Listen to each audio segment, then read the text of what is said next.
अभिव्यक्त हुई है, विषयों में जिसका अनुवाद हुआ। परमानंदीय संत कुमार तो उसकी मूल आत्मा पर दुनिया एक बार फिर उपस्थित हैं मंच पर और उसी ओर हमारे परमानंदीय संत कुमार ज्ञान के लिए यहाँ प्रकट हुए भगवान के श्रीमुख से।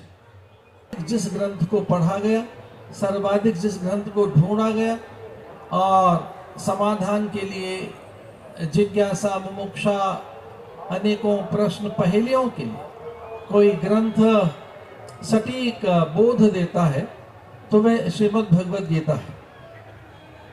अन्य मतावलंबियों का मैं अनादर नहीं कर रहा हूं, लेकिन वो भी एक मत से ऐसा स्वीकार करते हैं कि जो ग्रंथ सर्वाधिक ढूंढा गया या ढूंढा जाता है उद्यम के लिए, व्यापार के लिए, प्रशासनिक नीतियों के लिए, गुप्तचर व्यवस्थाओं को रक्षा करने के लिए, अथवा तो नए उद्यम के लिए, तकनीक के लिए, कृषि के लिए, वाणिज्य के विस्तार के लिए और विविध प्रकार के जो अन्वेषण है, जो नए नवाचार है, या जो मैं ये भी कहना चाहूँगा जो अब गवेषणाएं हो रही हैं, विशेषकर आर्टिफिशियल इंटेलिजेंस के माध्यम से जो कुछ नया ढूंढा जा रहा है, उसके मूल में कोई सहायक है तो वह है श्रीमद् भगवद गीता।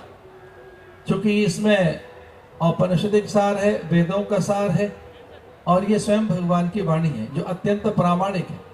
ये कलह हो, अशांति हो, आतंक चरम पर हो, धर्मोन्माद हो, या हम देख रहे हैं किस तरह से वैचारिक संघर्ष है, किस प्रकार से आज युद्ध है और नाना प्रकार की विभीषिकाएं मानवता के सामने हैं, उन सब के लिए भी कोई सही समाधान, निदान को निराकरण देने के लिए समर्थ कोई साधन है तो वह श्रीमद् भगवद गीता है। आज हमारे आदरणीय मोहन यादव जी का आगमन, और जैसा कि पूज्य गीता मनीषी जी कह रहे थे कि भगवान वहाँ गए पढ़ने सांदीपनी आश्रम में, तो उज्जैनी से नाता है ही हरियाणा का, और उज्जैन महाकाल एक प्रकार से वह भी ज्ञान की स्थली ही है। उनका यहाँ आगमन और उनके द्वारा ये कहना कि प्रत्येक नगरीय निकाय तक वो गीता भवन बनवा रहे हैं, तो ये एक बहुत बड़ी बात है।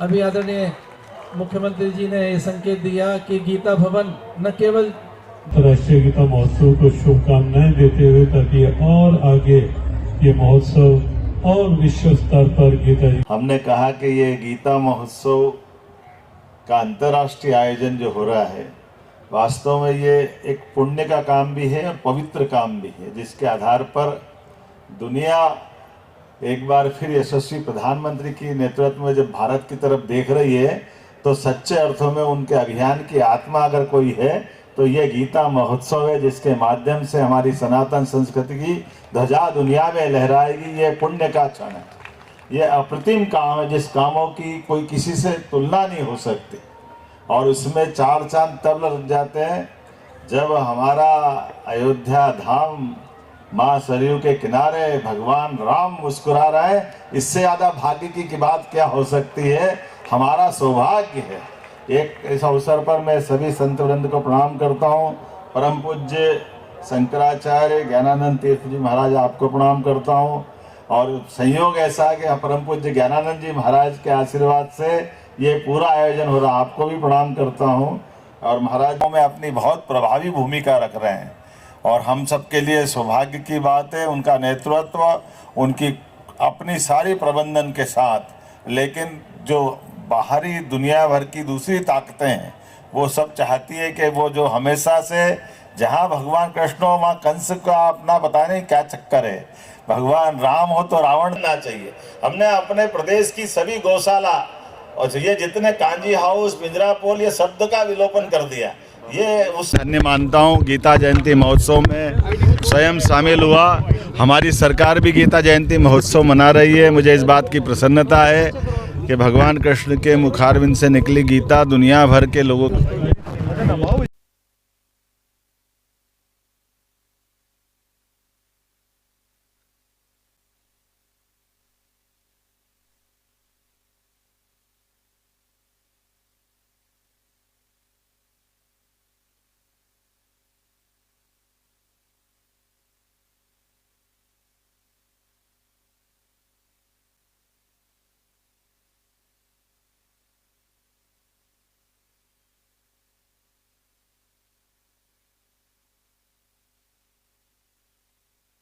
सम्मान के साथ बल्कि पवित्र ग्रंथ के माध्यम से लोगों को कर्मवाद की शिक्षा मिलती है। ऐसे अवसर पर हमारे सरकार के द्वारा मध्य प्रदेश में श्री कृष्ण पाथेय भगवान कृष्ण ने जहाँ जहाँ लीला की प्रत्येक स्थान पर हम तीर्थ बनाने जा रहे हैं। साथ ही साथ भगवान कृष्ण के गीता के पाठ्यक्रम, गीता जी को हमने पाठ्यक्रम में भी शामिल किया है। आज के इस अवसर पर मैं अपनी ओर से, मध्य प्रदेश सरकार की ओर से हरियाणा सरकार को बधाई दे रहा हूँ, परम पूज्य ज्ञानानंद जी महाराज को भी बधाई दे रहा हूँ जिनने समूचा आयोजन किया है। हमारी सरकार द्वारा निर्णय किया गया मध्य प्रदेश के अंदर सभी नगरीय निकाय में गीता भवन बनाए जाएंगे। मुख्यमंत्री जी, बांग्लादेश के इशू को कैसे देखते हैं सर? मैं बड़ा दुर्भाग्य के साथ कहना पड़ रहा है कि बांग्लादेश की सरकार हिंदुओं की रक्षा करने में असफल सिद्ध हुई है। मैं आपके माध्यम से अपील करूंगा कि वो हिंदुओं के धर्मस्थल की और उनकी जीवन की रक्षा करें। बहुत बहुत धन्यवाद। दिव्यतम प्रतिमान जहाँ प्रकट होते हैं वह कुंभ, महाकुंभ प्रयाग में पूरे संसार भर के विचारक, मनीषी, वैज्ञानिक, तत्ववेत्ता, महापुरुष, ऋषि मुनि गिरी कंदराओं से निकल कर आ रहे हैं, अनेक सिद्ध महापुरुष। इसके साथ साथ न जाने कितनी धार्मिक आध्यात्मिक संस्थाएं वहां पहुंच रही हैं। लगभग 30 से लेकर 40 करोड़ लोगों की वहां आने की संभावना है। यह विश्व का सबसे बड़ा मेला है जिसे यूनेस्को ने कहा है इंटेंजिबल हेरिटेज। तो सांस्कृतिक, आध्यात्मिक अमूर्त संपदा, मानवीय संपदा कोई है, इस विश्व की अमूर्त संपदा वह कुंभ मेला है। मैं गीता जयंती के उत्सव में आकर बहुत ही आनंदित हूँ।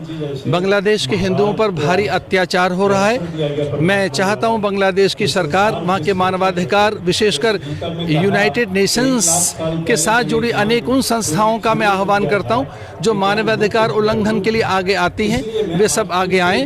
निर्दोष, निरपराध हिंदुओं के साथ जो भयानक वहाँ अत्याचार हो रहा है उसका मैं यहाँ भारी विरोध करता हूँ। इसका हम यहाँ खेद व्यक्त करते हैं और मैं पूरे विश्व भर के हिंदुओं से प्रार्थना करना चाहता हूँ कि वो जगह जगह से अपनी बात कहें, बांग्लादेश पर हो रहे हिंदुओं के अत्याचारों के लिए आवाज़ उठाएं।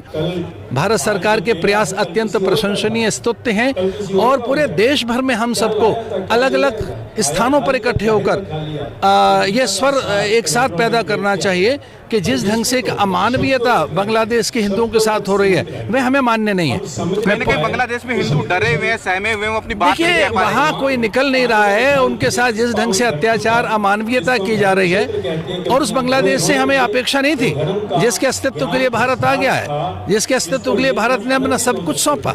तो बांग्लादेश की इस निष्ठुर और निर्मम, संवेदनहीन सरकार से हम ये निवेदन करते हैं कि वो हिंदुओं के अत्याचार के लिए आगे आएं, हिंदुओं के अत्याचार को रोकने के लिए कोई कठोर कदम उठाएं और विशेषकर यूनाइटेड नेशंस के साथ काम कर रही मानवाधिकार आयोग और वे सारी संगठन संस्थाएं वे भी बहुत आ गया। कहते हैं किसी ने कुंभ नहीं देखा, उसने कुछ नहीं देखा। उसके बारे में जिसने कुंभ नहीं देखा उसने भारतीय संस्कृति की विराटता नहीं देखी है।